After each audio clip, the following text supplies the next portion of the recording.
Mi hijo salió de viaje de negocios y me dejó cuidando a mi nieto autista de 10 años, que nunca había dicho ni una sola palabra. Pero tan pronto como la puerta se cerró, él me miró a los ojos y susurró con una voz clara: «Abuelita, no te tomes el vino que te dio mi papá. Él planeó algo malo para ti». Se me heló la sangre. Aquella botella cara estaba en mi refrigerador, esperando el momento perfecto para ser abierta. Pero antes de continuar, asegúrate de estar suscrito al canal y escribe en los comentarios: ¿desde dónde estás viendo este video? Nos encanta saber hasta dónde están llegando nuestras historias. Nunca imaginé que a los 68 años mi vida pudiera ponerse de cabeza de esa manera. Siempre fui una mujer independiente, viuda desde hace 5 años, viviendo sola en mi casa cómoda en una zona residencial tranquila. Mi hijo Rafael era todo para mí, incluso con nuestros altibajos a lo largo de los años. Él era ejecutivo de una gran empresa, siempre viajando, siempre demasiado ocupado para visitar a su madre con frecuencia. Cuando me llamó aquel martes pidiendo un favor enorme, no lo pensé 2 veces. «Mamá, necesito mucho tu ayuda. Tengo un viaje urgente para cerrar un negocio importante y no tengo con quién dejar a Pedro. Su niñera renunció de última hora y tú sabes lo difícil que es encontrar a alguien que sepa tratar con él». Pedro era mi nieto de 10 años, un niño hermoso, de cabello oscuro y ojos castaños profundos, diagnosticado con autismo severo desde los 3 años. Nunca había dicho una palabra en su vida. Vivía en su propio mundo, meciéndose hacia adelante y hacia atrás, evitando el contacto visual, fascinado por sus carritos de juguete que organizaba en filas perfectas durante horas y horas. Yo amaba a ese niño con toda mi alma, pero confieso que siempre me sentí perdida a su alrededor. ¿Cómo acercarme a un niño que parecía estar detrás de un vidrio invisible? ¿Cómo demostrar mi amor cuando cada intento de abrazo lo hacía encogerse y alejarse? «Claro, hijo, puedes traer a Pedro. Estaré feliz de cuidarlo», respondí, sintiendo esa mezcla de amor y ansiedad que siempre venía cuando pensaba en pasar tiempo con mi nieto. Rafael llegó el viernes por la tarde con Pedro y 2 maletas enormes. «Traje todo lo que necesita, mamá. Su rutina está escrita aquí», dijo entregándome una carpeta con instrucciones detalladas. Es muy importante seguir exactamente lo que está escrito. Cualquier cambio puede dejarlo muy alterado. Miré las páginas y páginas de instrucciones. Horarios rígidos para todo. Despertar a las 7 de la mañana. Desayuno siempre con los mismos alimentos. Baño a las 8 de la noche. Dormir a las 9 en punto. Nada de ruidos fuertes, nada de visitas, nada que rompiera la rutina establecida.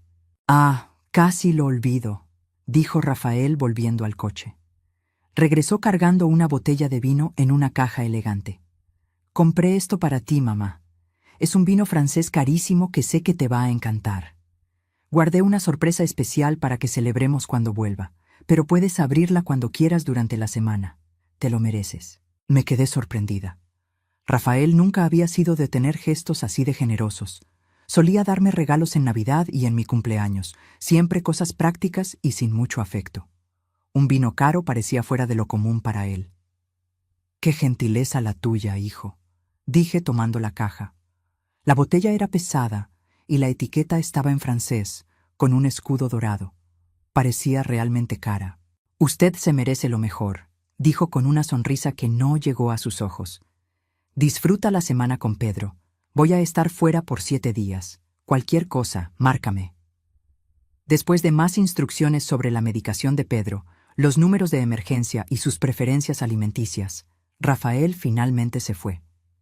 Me quedé en la sala con mi nieto, que estaba sentado en el piso organizando sus carritos en filas coloridas, completamente ajeno a todo a su alrededor. «Bueno, Pedro, seremos solo nosotros 2 por los próximos días», hablé suavemente, sabiendo que probablemente ni me estaba escuchando. Los primeros 2 días fueron exactamente como esperaba. Pedro despertaba a la hora exacta. Comía su desayuno sin mirarme, pasaba horas jugando con sus carritos, aceptaba el baño y la comida en los horarios establecidos, y se iba a dormir sin hacer ruido. Era como cuidar a un fantasma silencioso que habitaba mi casa. Yo intentaba conversar con él, aún sabiendo que no habría respuesta. ¿Quieres ver la tele, cariño? ¿Qué tal si dibujamos juntos? La abuela hizo tu merienda preferida. Nada, solo el silencio y esa mirada distante que nunca se fijaba en mí. En la noche del segundo día, después de acostar a Pedro, bajé a la cocina sintiéndome agotada emocionalmente. Cuidarlo no era físicamente cansado, pero el vacío de esa interacción me dejaba destrozada. Miré el refrigerador y recordé el vino que Rafael me había dado. ¿Por qué no?, pensé. Me merezco un gusto después de estos días. Tomé la botella y la puse en la barra, admirando la etiqueta elegante. Estaba a punto de buscar el sacacorchos cuando escuché un ruido proveniente de la escalera. Me di la vuelta y casi dejo caer la botella. Pedro estaba parado en el último escalón, mirándome fijamente. Pero no era la mirada vaga de siempre. Era una mirada intensa, enfocada, llena de intención. Mi corazón comenzó a latir más rápido. «¿Pedro? Deberías estar durmiendo, cariño», hablé gentilmente, dando un paso hacia él. Él no se movió. Continuó mirándome con esos ojos castaños que de repente parecían tan presentes, tan conscientes. Y entonces, por primera vez en 10 años de vida, mi nieto abrió la boca y habló. «Abuelita, no te tomes el vino que te dio mi papá. Él planeó algo malo para ti». Las palabras salieron claras, perfectas, con una voz suave pero firme. Sentí que mis piernas flaqueaban y tuve que apoyarme en la barra para no caer. La botella de vino se resbaló de mi mano y cayó al suelo, haciéndose 1000 pedazos. El líquido rojo oscuro se esparció por el piso blanco como sangre. Tú hablaste», susurré con la voz temblando. «Pedro, ¿puedes hablar?». Él bajó el último escalón y caminó hacia mí, evitando los vidrios rotos. Por primera vez en su vida, me miró directamente a los ojos y tomó mi mano. «Siempre pude hablar, abuelita. Solo no podía dejar que nadie lo supiera, principalmente mi papá». Mi mundo entero se derrumbó en ese momento. 10 años. 10 años de silencio, de terapias interminables, de sentirme impotente por no poder llegar a mi nieto. ¿Y él podía hablar todo el tiempo? «No entiendo», logré decir, todavía en shock. «¿Por qué nunca hablaste? ¿Por qué fingías?». «Porque mi papá me obligó», dijo Pedro, y vi lágrimas comenzar a rodar por su rostro. «Desde que yo tenía 4 años, él dijo que si yo hablaba con cualquier persona, te iba a lastimar. Iba a hacerte cosas malas y después me iba a mandar lejos para nunca más verte de nuevo». Sentí que el estómago se me revolvía. Jalé una silla y me senté antes de que mis piernas cedieran completamente. Pedro se sentó a mi lado, todavía sosteniendo mi mano con fuerza, como si tuviera miedo de que yo desapareciera. «Pero, ¿por qué, Pedro? ¿Por qué tu papá haría eso?». «Por el dinero del abuelo», respondió con una madurez aterradora para un niño de 10 años. «Yo escucho todo, abuela. Escucho sus llamadas, las conversaciones tarde en la noche. Él cree que no entiendo, pero entiendo todo». Mi esposo había muerto hace 5 años, dejando una herencia considerable. La mayor parte se había quedado conmigo, pero había una cláusula en el testamento que dejaba todo a Rafael en caso de que yo muriera. Era una cantidad significativa. La casa, los ahorros, las inversiones, fácilmente más de 10 millones de pesos. «El vino», dije, mirando el líquido rojo todavía esparciéndose por el suelo. «¿Qué tiene el vino?». «Veneno», dijo Pedro simplemente, y se me heló la sangre. Yo vi cuando él lo preparó. Él no sabe que sé leer y observar. Tomó un frasco con un líquido extraño y lo puso en la botella. Lo escuché hablando por teléfono con alguien, diciendo que sería rápido y que parecería un ataque cardíaco. Me cubrí la boca con la mano, sintiendo náuseas. Mi propio hijo estaba planeando matarme. Y había usado a mi nieto, forzando a un niño de 4 años a vivir una mentira terrible por años. Todo por dinero. «¿Cuántos años tenías cuando te obligó a quedarte en silencio?», pregunté con la voz ronca. 4. Era pequeño, pero me acuerdo de todo», dijo Pedro, limpiándose las lágrimas. Estaba jugando y empecé a cantar una canción. Mi papá se enojó mucho. Me encerró en el cuarto oscuro y dijo que si volvía a hablar pasarían cosas malas. Dijo que te lastimaría, que te haría sufrir y que después me pondría en un lugar donde nunca más vería a nadie que yo amara. Un niño de 4 años aterrorizado hasta el silencio. Mi corazón se partió en pedazos imaginando lo que pasó Pedro, fingiendo ser autista no verbal, viviendo con este secreto horrible, protegiendo a su abuela de la única manera que sabía. Dios mío, Pedro, ¿cargaste con esto tú solo por todos estos años? Él asintió. Tenía mucho miedo, pero cuando dijo que te iba a dejar conmigo esta semana y me dio el vino para dártelo, supe que tenía que contarte. No puedo dejar que te lastime, abuelita.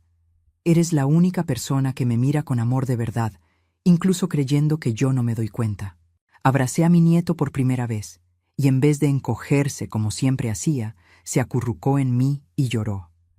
Lloramos juntos ahí en la cocina, rodeados de vidrios rotos y vino envenenado, mientras el peso de años de mentiras y manipulación finalmente salía a la luz. Nunca voy a dejar que nada malo te pase, le prometí, y nunca más vas a necesitar quedarte en silencio, nunca más. Pero incluso mientras hacía esa promesa, mi mente ya estaba corriendo. Rafael volvería en 5 días. Él esperaría encontrar mi muerte accidental, heredaría todo, y Pedro continuaría preso en aquella mentira terrible. Yo necesitaba actuar rápido y con inteligencia. Pedro, necesito que me cuentes todo lo que sabes, cada detalle, cada conversación que escuchaste, todo lo que viste. ¿Puedes hacer eso? Él asintió, limpiándose la cara. Puedo. Me acuerdo de todo. Pasamos horas conversando esa noche. Limpié el vino derramado con cuidado, recogiendo los vidrios rotos y guardando todo en bolsas de plástico separadas. Algo me decía que aquella botella rota sería una evidencia importante. Pedro me contó cosas que hicieron que se me helara la sangre. Él no era solo inteligente, era brillante. A los 4 años, cuando Rafael lo forzó al silencio, Pedro ya sabía leer. En los años siguientes, desarrolló habilidades sorprendentes, justamente porque nadie le prestaba atención. Cuando hay gente cerca, finjo que no entiendo nada, explicó. Me quedo meciéndome, mirando al piso, organizando mis carritos. Las personas hablan frente a mí como si fuera invisible. Médicos, terapeutas, maestros, todos creen que no comprendo. Pero tú comprendes todo, dije, maravillada y horrorizada al mismo tiempo. Todo. Leo los reportes médicos cuando mi papá los deja en la mesa. Escucho sus conversaciones. Sé que tiene muchas deudas, abuela. Deudas de juego, de inversiones malas. Está desesperado por dinero. Rafael siempre pareció exitoso por fuera. Ropa cara, coche importado, departamento en una zona exclusiva como Polanco. Nunca imaginé que todo fuera una fachada construida sobre deudas crecientes. ¿Él habló con alguien sobre el veneno?, pregunté, todavía procesando la magnitud de la traición. Con un hombre llamado Dr. Carvajal. No sé si es médico de verdad o si es solo un apodo. Escuché a mi papá decir que el Dr. Carvajal conseguiría algo indetectable, que parecería muerte natural para una señora de tu edad. Sentí un escalofrío. Rafael había planeado todo meticulosamente. No fue un impulso, fue premeditación fría. Hay más, continuó Pedro, con la voz más baja.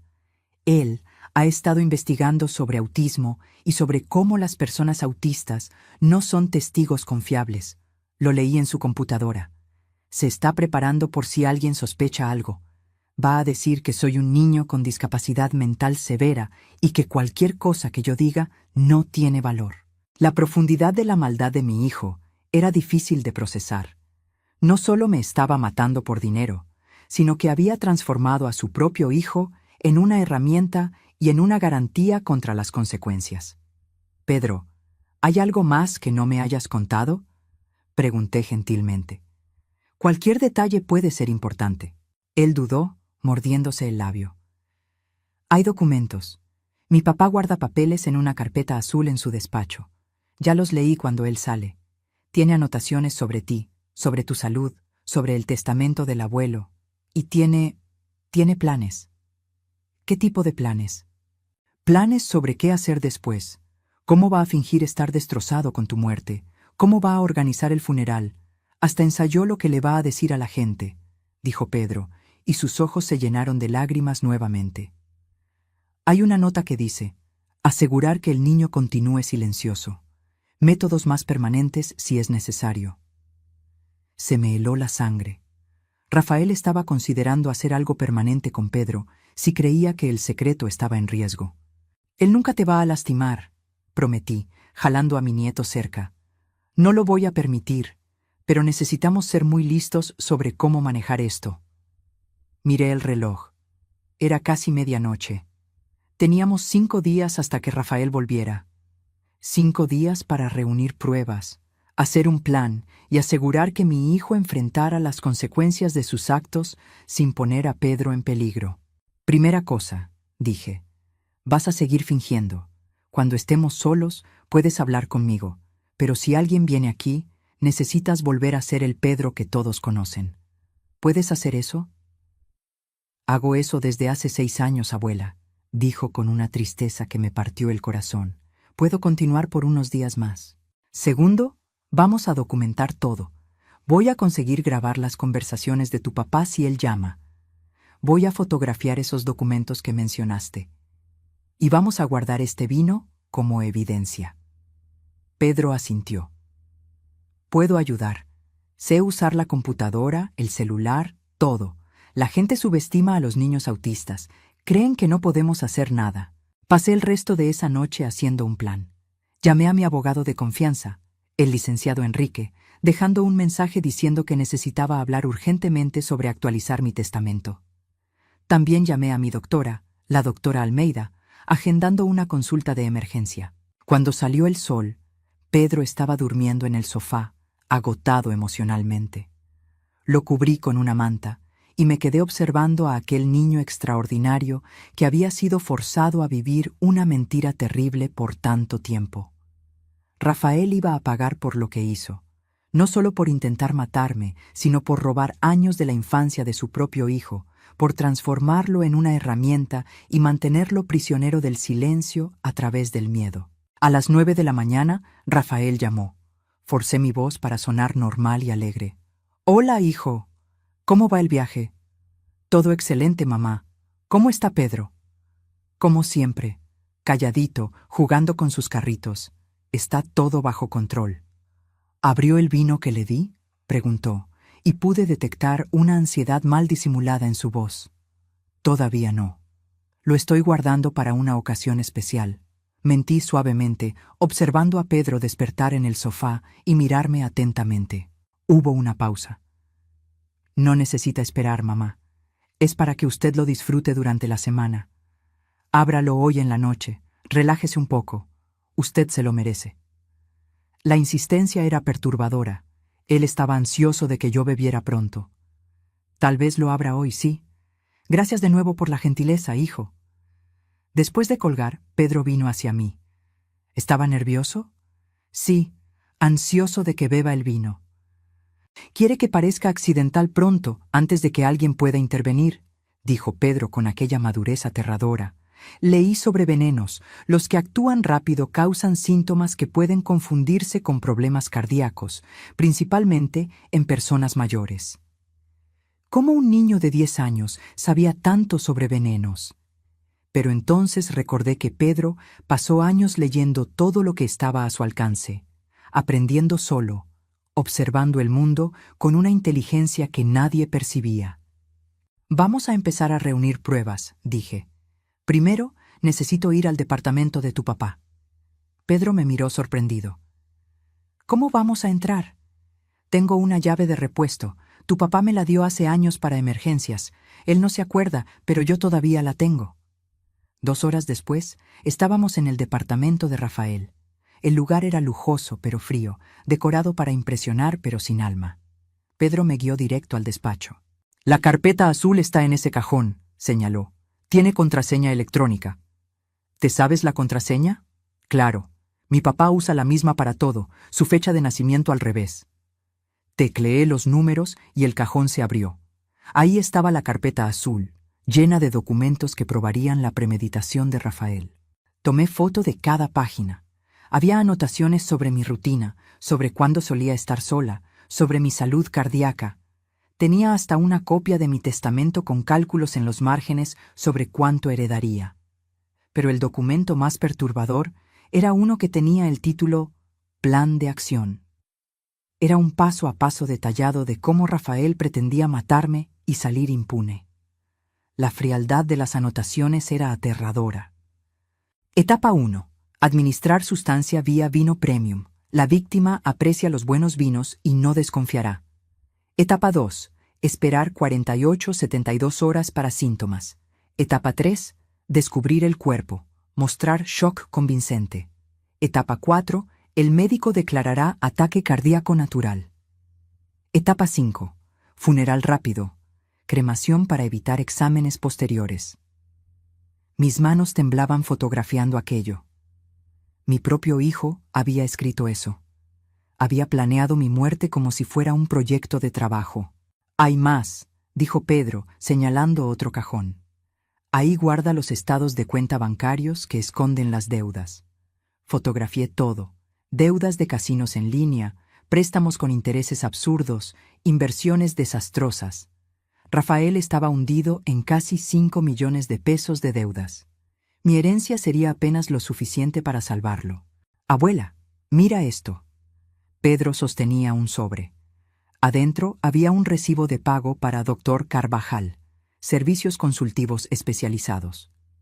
El valor, 200,000 pesos. 200,000 pesos por el veneno y por el silencio de quien lo suministró. Salimos del departamento con cientos de fotos en mi celular, evidencias que probarían todo.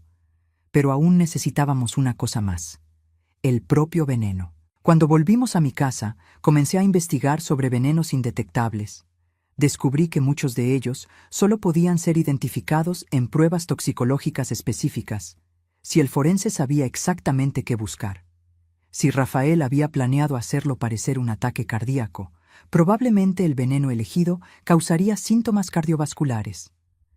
«Necesitamos probar el vino», le dije a Pedro. «Pero no puedo simplemente llevarlo a una farmacia y pedir que lo analicen sin levantar sospechas». Pedro pensó por un momento. «¿Y si lo llevamos con la doctora Almeida? Agendaste consulta con ella. Podrías contarle la verdad». Era arriesgado, pero tenía sentido. La doctora Almeida era mi médico desde hacía 15 años. Confiaba en ella completamente. En la consulta esa tarde, llevé una muestra del vino que había recogido del suelo antes de limpiar. Le expliqué todo a la doctora Almeida, mostrándole las fotos de los documentos de Rafael. Ella se puso pálida al escuchar mi historia. «Celia, esto es muy serio. Necesitamos involucrar a la policía inmediatamente». «Todavía no», pedí. «Necesito hacer esto de la manera correcta. Si vamos a la policía o al Ministerio Público ahora, Rafael va a tener tiempo de prepararse, de destruir evidencias, de crear una defensa. Y va a usar a Pedro contra nosotros, diciendo que es un niño autista y que cualquier testimonio suyo es fantasioso». «¿Pedro no es autista?», preguntó sorprendida. «Es una larga historia, pero no, él no es no verbal. Mi hijo lo forzó al silencio hace años». La doctora Almeida sacudió la cabeza, horrorizada. «Voy a mandar analizar esta muestra de vino al laboratorio particular de un colega de confianza. Tendremos los resultados en 2 días. Pero Celia, si es realmente veneno, vamos directo a la policía». Estuve de acuerdo. 2 días. Teníamos 2 días para conseguir más evidencias antes de involucrar a las autoridades. Esa noche, Pedro me ayudó a configurar una aplicación de grabación en mi celular. «Si mi papá llama de nuevo, podemos grabar la conversación», explicó, manipulando el teléfono con una habilidad que me impresionó. «Y hay una cosa más que podemos hacer». «¿Qué?» «Podemos hacerlo confesar. Si le haces las preguntas correctas, sin parecer que desconfías, él puede acabar hablando de más». La idea era buena, pero arriesgada. Si Rafael percibía que yo sospechaba, Podría cambiar los planes, desaparecer o algo peor. Voy a pensar en cómo abordar eso, prometí. Rafael llamó nuevamente al día siguiente. Apreté el botón de grabar antes de contestar. Hola, hijo. ¿Todo bien? Todo bien, mamá. Solo llamando para saber cómo estás. ¿Abriste el vino? Respiré hondo. Sabes, Rafael, estaba pensando, ¿por qué fuiste tan generoso de repente?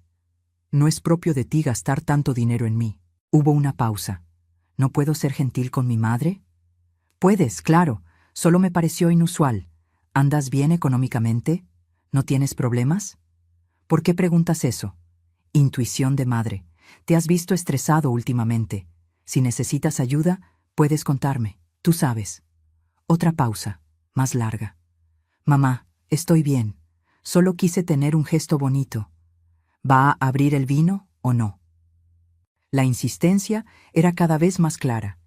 Voy a abrirlo hoy en la noche. Estaba esperando el momento correcto para apreciar algo tan especial. Excelente, disfrútelo. Ah, ¿y mamá? No necesita esperar ocasión especial para nada. Usted ya tiene edad para disfrutar las cosas cuando tiene ganas. Ya tiene edad. Las palabras tenían un peso siniestro, como si él estuviera diciendo que yo no tenía mucho tiempo de vida restante.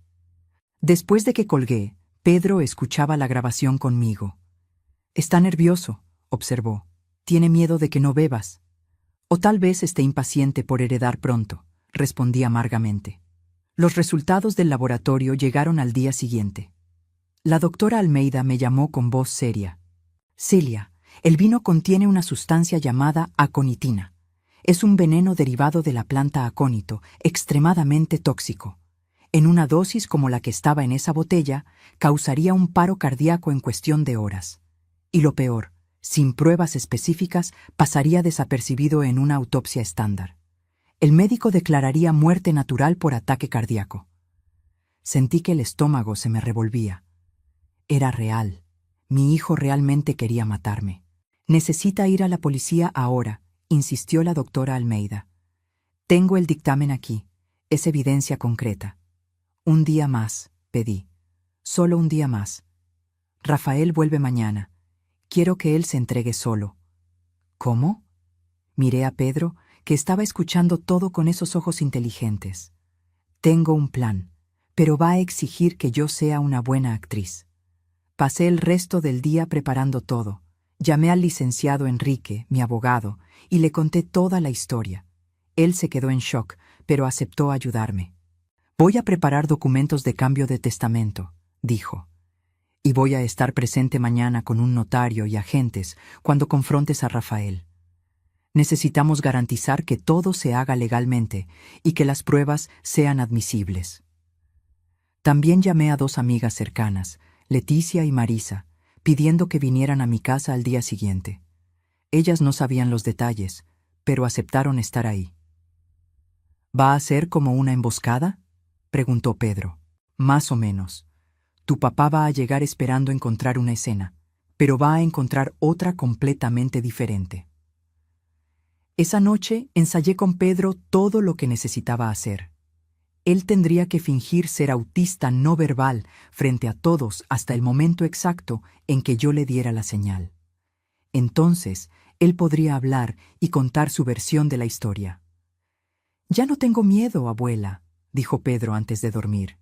Me cansé de fingir. Quiero poder ser yo mismo. Mañana lo serás, prometí, y nunca más vas a necesitar esconder quién eres. Rafael llegaría a las 4 de la tarde del día siguiente. A las 3, mi casa estaba llena. El licenciado Enrique con un notario público, Leticia y Marisa. La doctora Almeida también vino, trayendo una copia del dictamen toxicológico. Puse la botella de vino rota, ahora dentro de una bolsa de plástico como evidencia, sobre la mesa de la sala. Al lado, todas las fotos impresas de los documentos que encontré en el departamento de Rafael. Pedro estaba sentado en el suelo, organizando sus carritos en silencio perfecto, interpretando el papel que fue forzado a vivir por años. Pero yo sabía que por dentro él estaba atento a cada detalle. Cuando sonó el timbre a las 4 en punto, Respiré hondo. Era hora de confrontar a mi hijo. Abrí la puerta y Rafael entró sonriendo, cargando una maleta. «Hola, mamá. Qué gusto verte. ¿Cómo estuvo la semana?» Miró alrededor y su sonrisa murió al ver a todas las personas en la sala. «¿Qué está pasando?», preguntó, con la voz súbitamente tensa. «¿Por qué no entras y te sientas, hijo? Necesitamos conversar». Rafael entró despacio a la sala, su mirada recorriendo a cada persona presente. Vi cuando reconoció al licenciado Enrique, mi abogado, y al notario a su lado. Su expresión cambió de confusión a algo cercano al pánico. «Mamá, ¿qué significa todo esto?», preguntó, intentando mantener la voz calmada pero sin poder disimular la tensión. «Siéntate, Rafael», repetí, señalando el sillón en el centro de la sala, posicionado de forma que él quedara frente a todos nosotros. Él se sentó lentamente, poniendo la maleta a un lado. Sus ojos no dejaban de moverse, calculando, intentando entender la situación. «Primero, quiero que sepas que abrí el vino que me diste», comencé observando su reacción. Él se enderezó en el sillón, un destello de algo, esperanza tal vez, pasando por su rostro. «¿Y? ¿Te gustó?» «No exactamente. Sabes, tuve un pequeño accidente.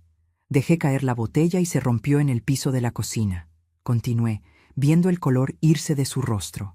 «Qué lástima», murmuró. «Era un vino caro». «Lo era. 200,000 pesos caro, para ser más exacta». Él parpadeó confundido. «No costó todo eso. Fue caro, sí, pero no tanto». «Ah, no estaba hablando del precio del vino», aclaré, tomando el recibo que había encontrado en su departamento.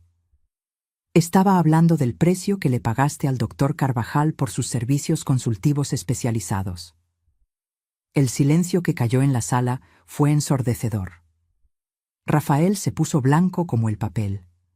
«No sé de qué estás hablando», dijo, pero la voz le salió débil, sin convicción. «No sabes. Tomé el dictamen toxicológico. Entonces tal vez esto ayude a refrescar tu memoria. Es un dictamen del laboratorio analizando el vino que me diste. ¿Quieres saber lo que encontraron?» Rafael se levantó bruscamente. «No necesito escuchar esto. Estás delirando, mamá.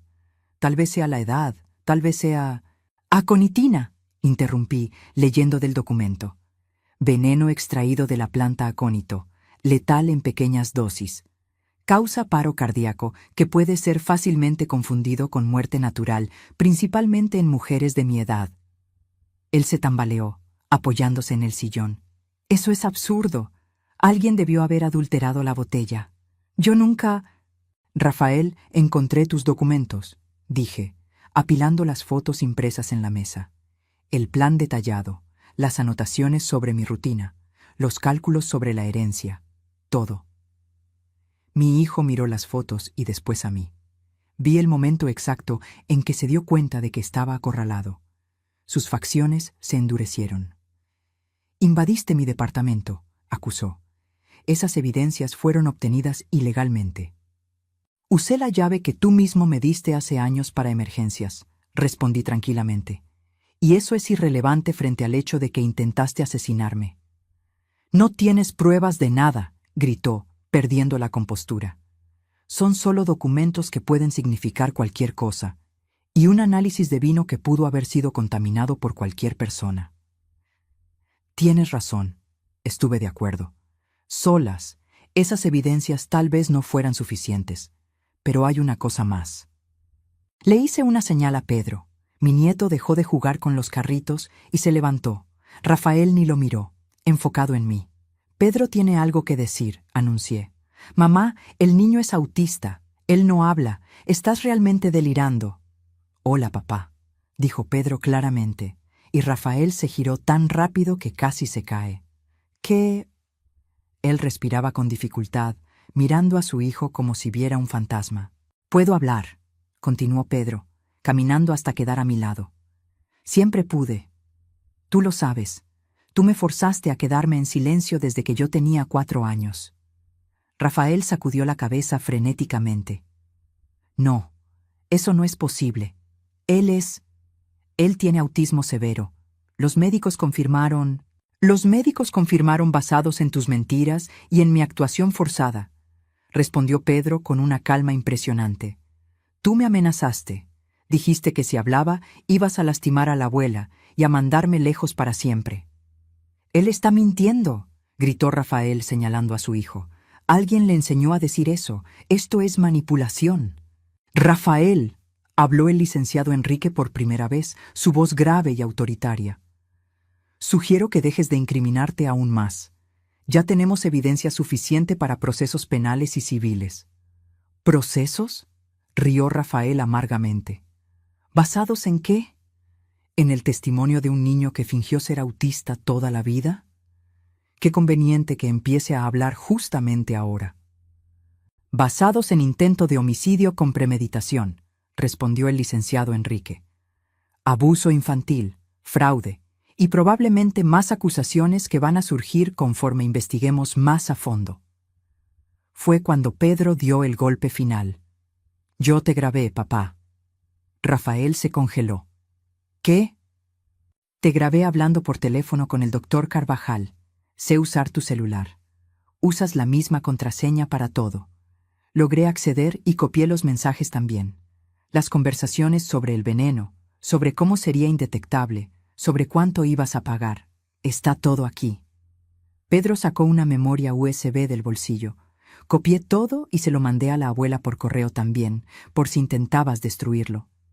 Vi a mi hijo desmoronarse, literalmente. Se dejó caer en el sillón, el rostro entre las manos. No tenía opción, murmuró.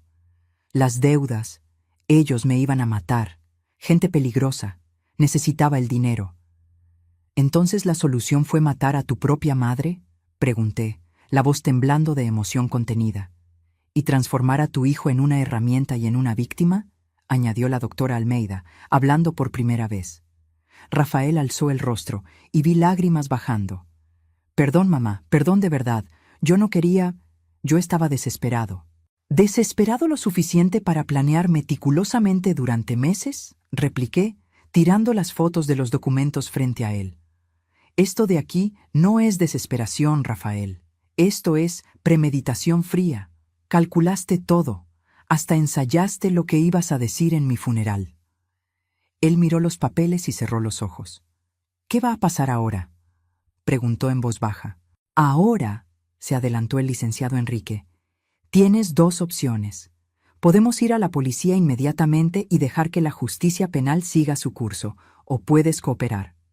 ¿Cooperar cómo? Entregando al doctor Carvajal y a todos los involucrados, confesando todo formalmente, renunciando a cualquier derecho sobre la herencia de tu madre, y aceptando las consecuencias de tus actos, incluyendo perder la custodia de Pedro.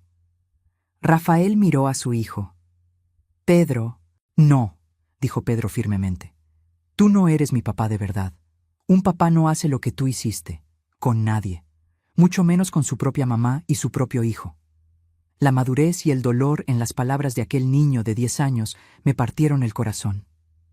Voy a cooperar, dijo Rafael finalmente. Voy a contar todo. Solo... ¿Puedo hablar con mamá a solas un minuto? Miré al licenciado Enrique, que sacudió la cabeza. No es aconsejable. Está bien, estuve de acuerdo. Puede hablar aquí mismo frente a todos. Rafael respiró hondo. Mamá, sé que no hay excusa para lo que hice. Sé que nunca me vas a perdonar, pero necesitas saber que yo siempre te amé. Las deudas, la presión, la desesperación, eso me transformó en alguien que ya no reconozco. El amor no intenta matar, respondí simplemente. El amor no aterroriza a un niño de 4 años al silencio. El amor no planea funerales mientras la persona todavía está viva. Él bajó la cabeza.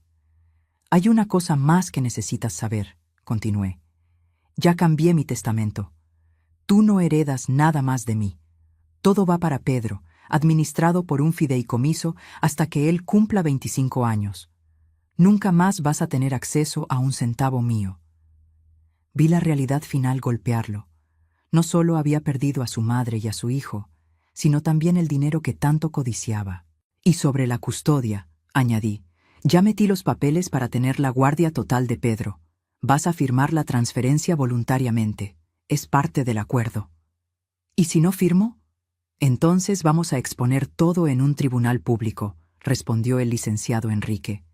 Cada detalle es sórdido, y aún así vas a perder la custodia, pero con la adición de años de prisión por el intento de homicidio. Rafael miró alrededor de la sala, a todas aquellas personas testificando su caída. Finalmente, asintió.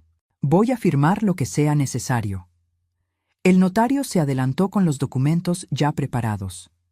El licenciado Enrique había trabajado rápido, anticipando que Rafael intentaría negociar.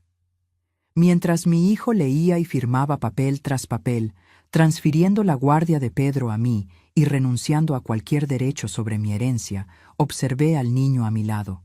Pedro veía todo con una expresión seria, muy superior a sus 10 años. «Listo», dijo Rafael, empujando los documentos firmados por la mesa. «¿Ahora qué?» «Ahora vas a la delegación y haces una confesión completa», respondió el licenciado Enrique.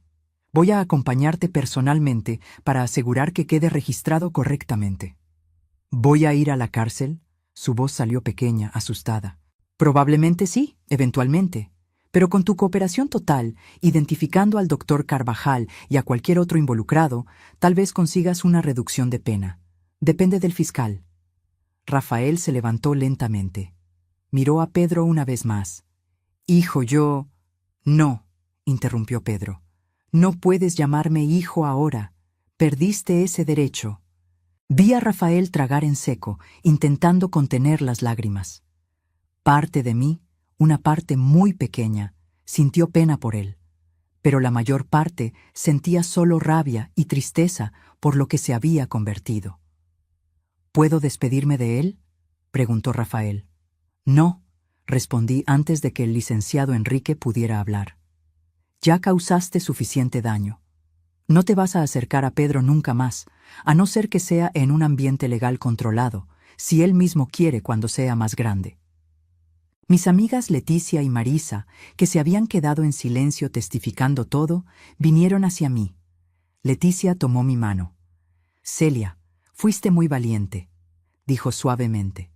«No fue valentía», respondí, mirando a Pedro. «Fue amor y protección, lo que cualquier abuela debería hacer». La doctora Almeida también se acercó. «Voy a necesitar hacer algunos exámenes en ti y en Pedro, solo para asegurar que está todo bien físicamente. El trauma psicológico va a necesitar acompañamiento también». «Ya contraté terapeutas especializados tanto para doña Celia como para Pedro», informó el licenciado Enrique. «Empiezan la próxima semana». Rafael fue llevado por el notario y el licenciado Enrique. Antes de salir, miró hacia atrás una última vez. No dijo nada, solo miró. Y entonces se fue. Cuando la puerta se cerró, sentí mis piernas flaquear. Leticia y Marisa me ayudaron a sentarme.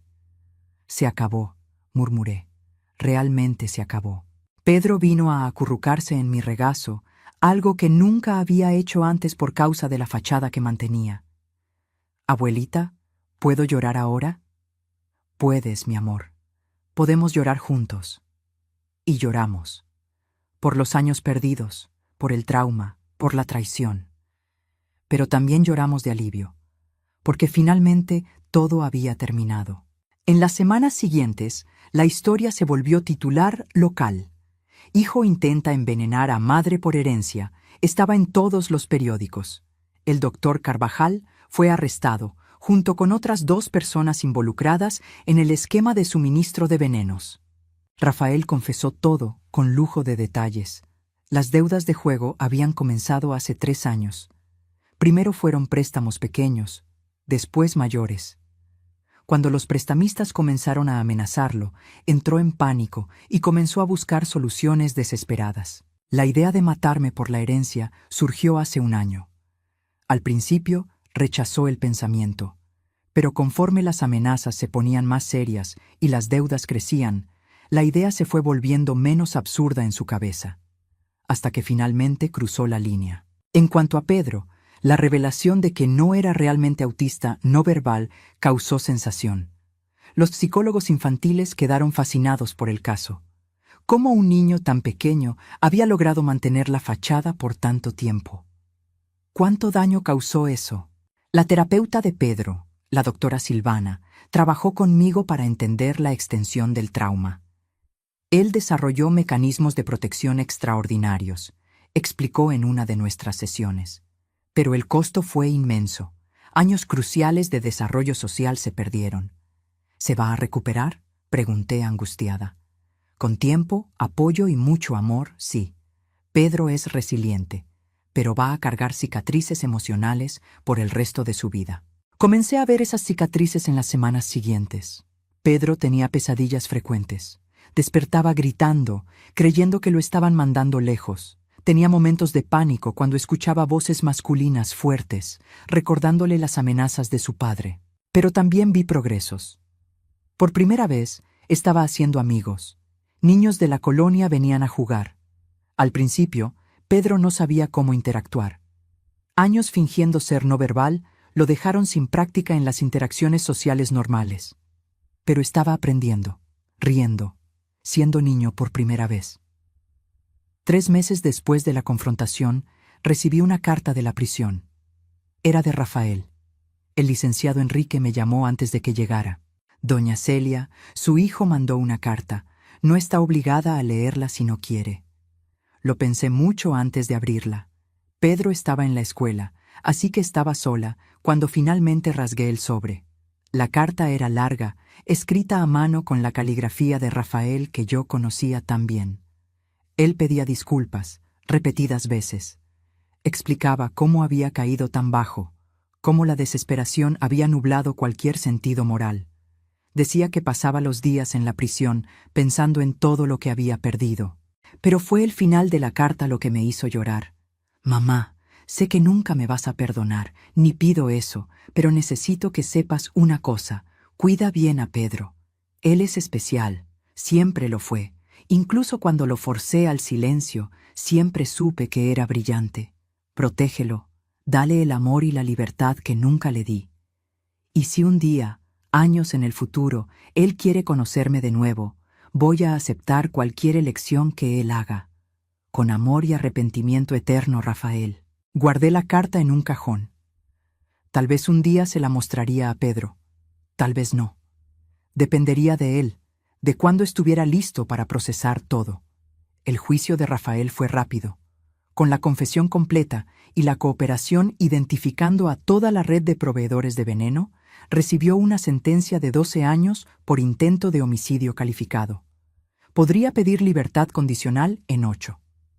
Cuando supe de la sentencia, sentí nada, ni rabia ni satisfacción, solo un vacío triste por el hijo que perdí, no por la prisión, sino por la codicia y la desesperación. Pedro tuvo una reacción diferente. Cuando le conté sobre la sentencia, simplemente asintió. «Es justo», dijo. «Él hizo cosas malas, tiene que pagar». «¿Y tú?», pregunté. «¿Cómo te sientes sobre todo esto?». Él pensó por un largo momento. «Triste, pero también aliviado. No necesito fingir más, puedo ser yo mismo». «Siempre», prometí. «Siempre vas a poder ser tú mismo aquí». La vida se fue normalizando poco a poco. Pedro comenzó a asistir a la escuela normalmente, ya no en clases especiales para niños con necesidades especiales. Los maestros quedaron impresionados con su inteligencia. Él estaba años adelante en lectura y comprensión, resultado de años observando y aprendiendo solo. Pero socialmente estaba atrasado. Hacer amigos era difícil. Los otros niños encontraban extraño que supiera tanto sobre algunos temas y tan poco sobre interacciones básicas. «¿Por qué no sabes jugar a las traes?», preguntó una niña un día. «Todo el mundo sabe». Pedro se avergonzó. «Nunca jugué antes», admitió. «Tuve que enseñar a mi nieto de 10 años cosas que la mayoría de los niños aprenden naturalmente. Cómo compartir, cómo leer expresiones faciales, cómo saber cuándo alguien está jugando o hablando en serio. Eran lecciones básicas que él había perdido por estar preso en el silencio forzado. También tuvimos que lidiar con la atención de los medios. Reporteros querían entrevistas. El niño que fingió ser autista por años era un título tentador. Rechacé todas las solicitudes. Pedro ya fue forzado a hacer un espectáculo una vez, le dije al último reportero que apareció en la puerta. No voy a permitir que eso pase de nuevo. El licenciado Enrique me ayudó a conseguir una orden de restricción contra periodistas. Finalmente, conseguimos un poco de paz. 6 meses después del juicio, Pedro tenía su primera presentación escolar. Una obra sobre el descubrimiento de América. Él tenía un pequeño papel como uno de los marineros. Me senté en el público con Leticia y Marisa, nerviosa. Era la primera vez que Pedro hacía algo público desde que comenzó a hablar. ¿Y si entraba en pánico? ¿Y si el trauma volvía? Pero cuando subió al escenario, vestido con un uniforme de marinero improvisado, algo mágico pasó. Dijo sus líneas con claridad y confianza. Interactuó con los otros niños naturalmente. Hasta sonrió. Cuando la obra terminó y los niños se inclinaron ante el público, vi a Pedro buscándome con los ojos. Cuando me encontró, su sonrisa se hizo aún más grande.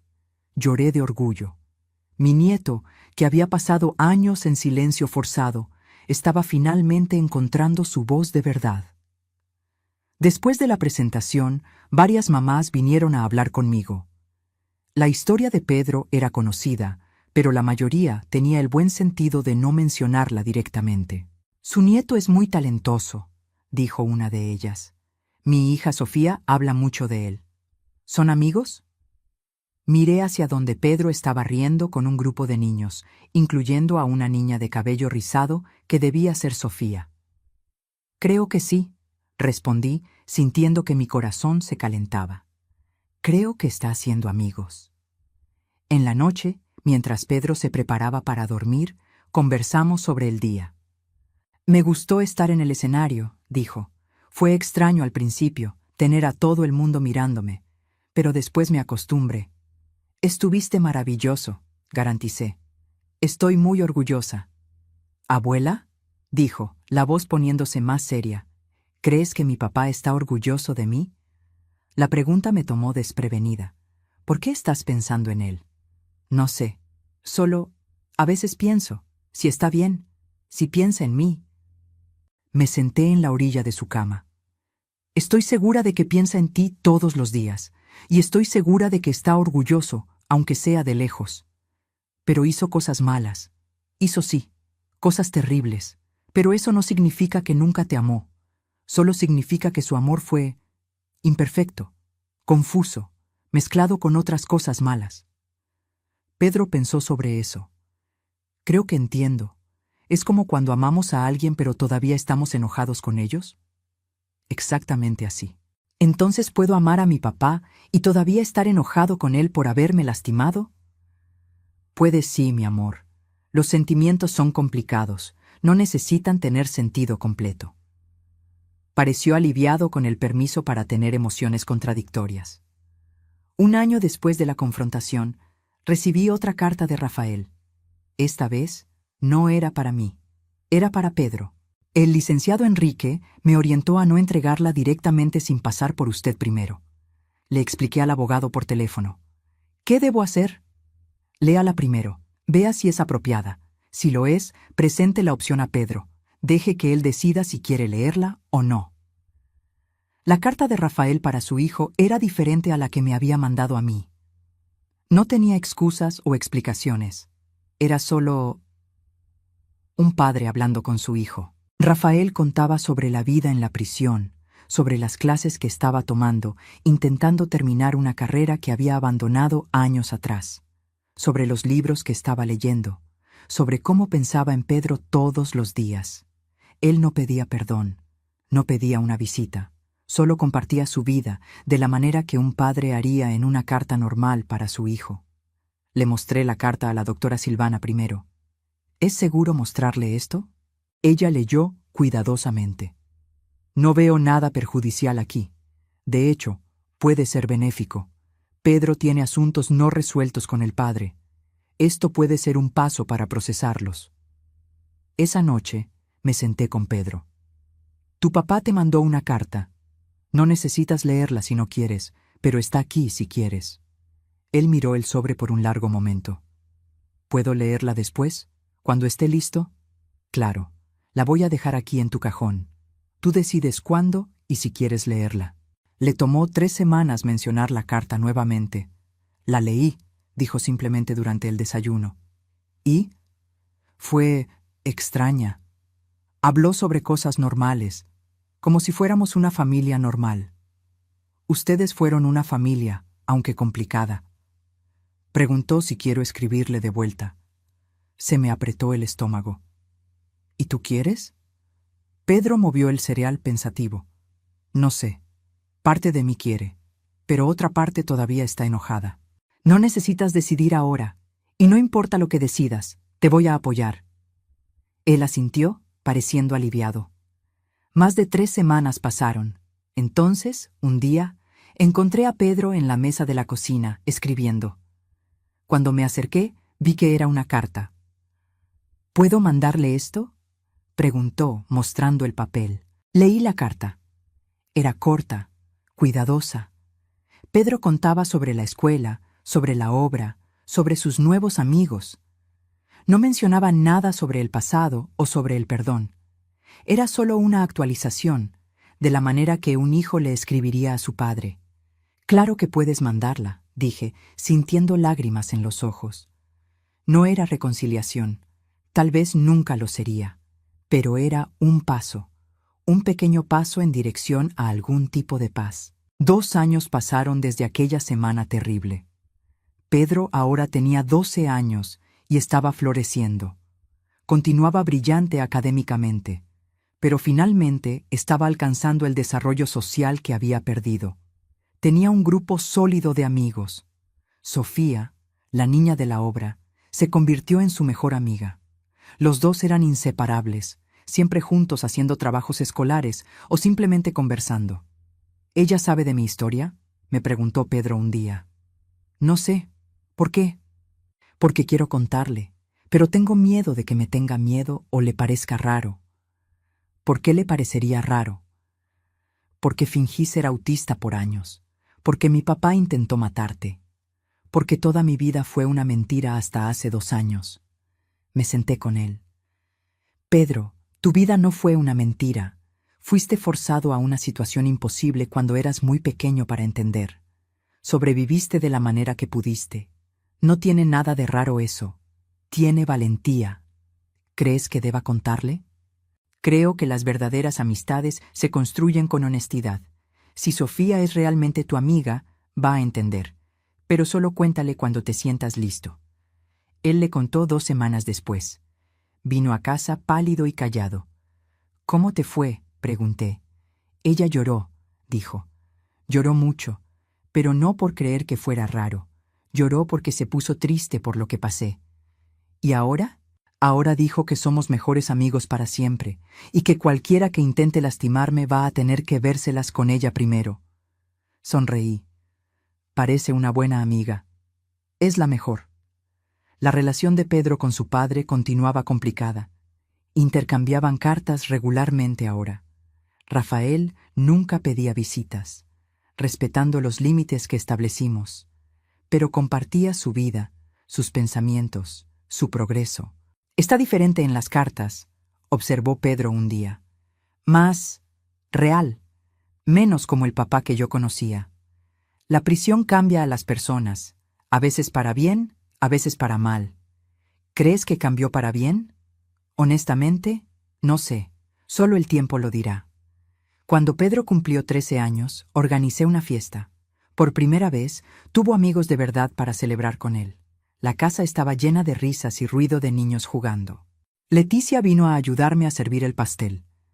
Mira nada más, dijo, señalando a Pedro rodeado de amigos.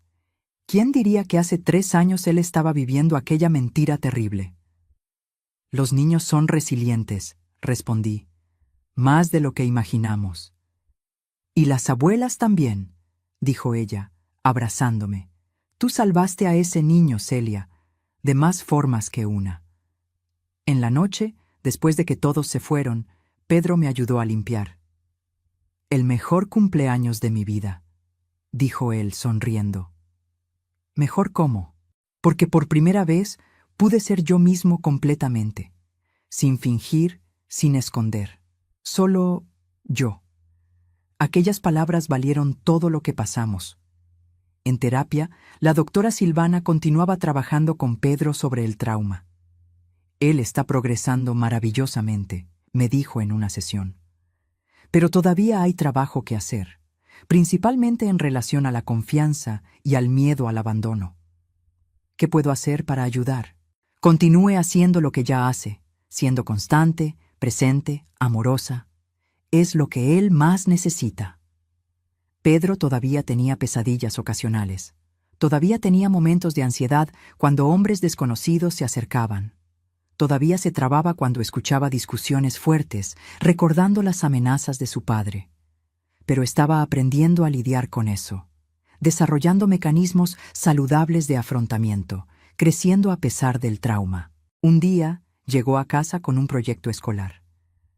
«Tenemos que escribir sobre alguien que admiramos», explicó. «¿Puedo escribir sobre ti?» Me quedé sorprendida. «¿Sobre mí? ¿Por qué?» «Porque tú me salvaste. No solo de aquella semana con el vino, sino de años de silencio. Tú me diste mi voz de vuelta». Lloré leyendo su proyecto. Pedro escribió sobre valentía, sobre amor incondicional, sobre cómo yo había arriesgado todo para protegerlo. Me veía a través de sus ojos y mal me reconocía. Era una heroína cuando me sentía apenas una abuela, haciendo lo que cualquier abuela haría. Pero tal vez fuera eso lo que ser héroe significaba. Hacer lo correcto incluso cuando es difícil. Proteger a quien amamos incluso cuando el costo es alto. 3 años después de la confrontación, Pedro y yo fuimos llamados para una audiencia. Rafael estaba pidiendo la posibilidad de visitas supervisadas. «No necesita aceptar», me garantizó el licenciado Enrique. «Tiene todo el derecho de rechazar». Pero miré a Pedro. «¿Qué es lo que tú quieres?» Él pensó por un largo momento. «Quiero verlo, no para perdonar u olvidar, pero para, no sé, tal vez tener un cierre». «¿Estás seguro?» «Lo estoy, pero solo si vienes conmigo». La visita se agendó para una semana después, en un ambiente controlado, con supervisores presentes. Cuando llegamos, Rafael ya estaba esperando. 3 años de prisión lo habían cambiado. Estaba más delgado, con canas que no tenía antes. Parecía más viejo, más cansado. Cuando vio a Pedro, sus ojos se llenaron de lágrimas. «Hijo, hola», dijo Pedro simplemente, manteniendo la distancia. Nos sentamos en una mesa pequeña. Un supervisor se quedó cerca, pero no interfirió. «Creciste», dijo Rafael, con la voz quebrada. «3 años hacen eso», respondió Pedro sin emoción. «Pedro, yo no sé qué decir además de perdón. Sé que no es suficiente, nunca lo será, pero necesito que sepas que me arrepiento todos los días de lo que hice». «¿Te arrepientes de haberme forzado al silencio o de haber intentado matar a la abuela?», preguntó Pedro directamente. Rafael tragó en seco. «De todo, de cada mala decisión que tomé, de haber dejado que la desesperación me transformara en un monstruo». «Tú eras un monstruo antes», dijo Pedro con calma. «Desde que yo tenía 4 años, las deudas solo te dieron una excusa». Vi a Rafael encogerse con la verdad de aquellas palabras. «Tienes razón», admitió. «Siempre fui débil, egoísta. Puse mis necesidades por encima de todos, principalmente de ustedes». «¿Por qué estás diciendo esto ahora?», preguntó Pedro. «¿Por qué no antes?». «Porque antes yo no lograba ver. Estaba ciego por la codicia, por el miedo, por la desesperación. Aquí en la prisión, sin distracciones, finalmente tuve que mirarme a mí mismo de verdad, y no me gustó lo que vi». Nos quedamos en silencio por un momento. «Voy a perdonarte eventualmente», dijo Pedro finalmente. «No porque te lo merezcas, sino porque yo merezco paz. Pero eso no significa que te quiera en mi vida». Rafael asintió, lágrimas rodando libremente ahora. «Entiendo y acepto», Solo, gracias por venir, por darme esta oportunidad de pedir disculpas cara a cara. La visita duró apenas 30 minutos. Cuando salimos, Pedro estaba callado, procesando. ¿Cómo te sientes?, pregunté en el coche. Triste, pero también aliviado. Es extraño. No es extraño, es humano. ¿Crees que realmente cambió? Honestamente, creo que lo está intentando. Si lo va a lograr, solo el tiempo lo dirá. 5 años pasaron desde aquella semana que cambió nuestras vidas para siempre.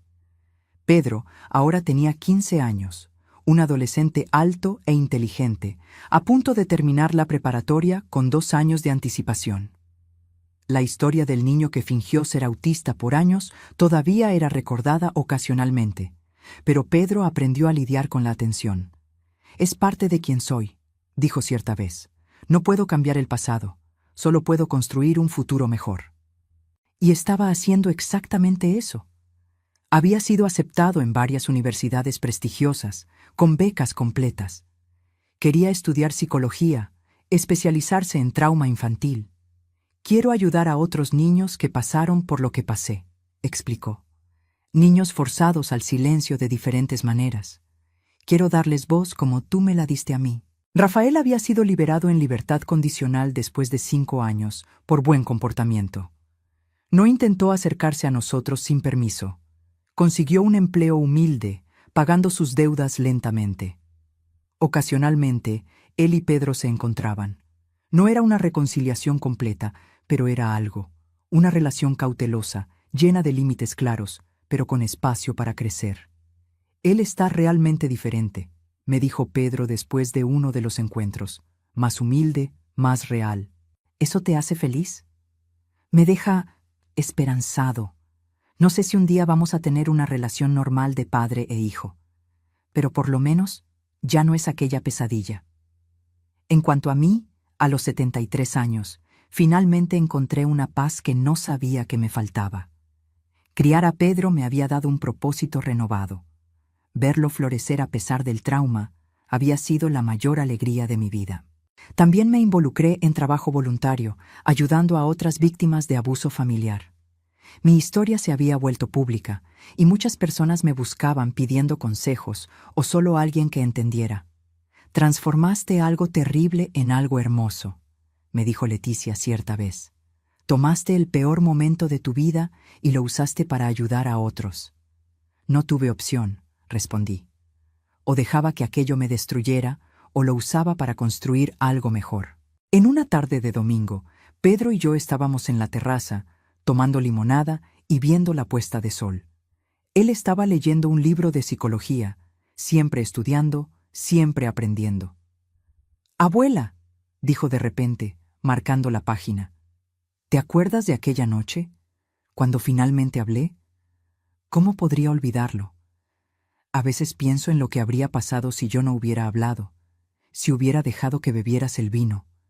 Se me apretó el corazón. ¿Por qué piensas en eso?